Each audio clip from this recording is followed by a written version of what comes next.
Bienvenue dans un nouvel épisode du podcast Droit de l'immigration. Je suis l'avocat Fabio Lo Cerbo.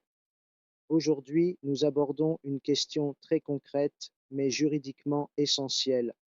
Le droit pour un étranger détenu de renouveler son titre de séjour. L'affaire concerne le décret numéro 2827 de 2026, rendu le 7 avril 2026 par le juge de l'application des peines de Bologne.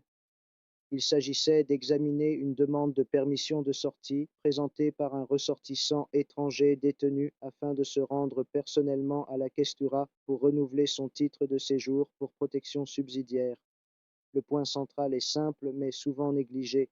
La procédure administrative exige la présence physique de l'intéressé. Or, la détention rend cela impossible sans autorisation judiciaire. Le juge intervient donc en utilisant l'instrument de la permission de sortie prévu par le droit pénitentiaire, mais il le fait selon une approche substantielle et non purement formelle.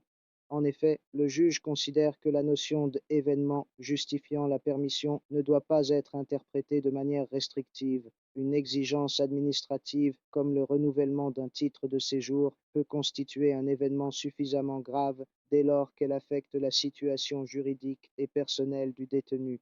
L'absence de renouvellement entraînerait des conséquences graves et potentiellement irréversibles: perte du séjour régulier, interruption du parcours d'intégration et exposition à d'autres mesures administratives.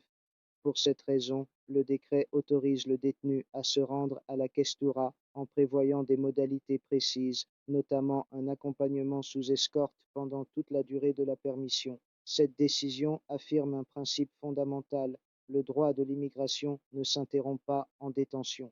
Les procédures administratives continuent de produire leurs effets et doivent être concrètement accessibles. Dans une perspective plus large, cette décision renforce une approche substantielle des droits des étrangers, fondée non sur la condition formelle, mais sur la possibilité réelle d'exercer ces droits. Merci pour votre écoute. À bientôt pour un nouvel épisode du podcast Droit de l'immigration.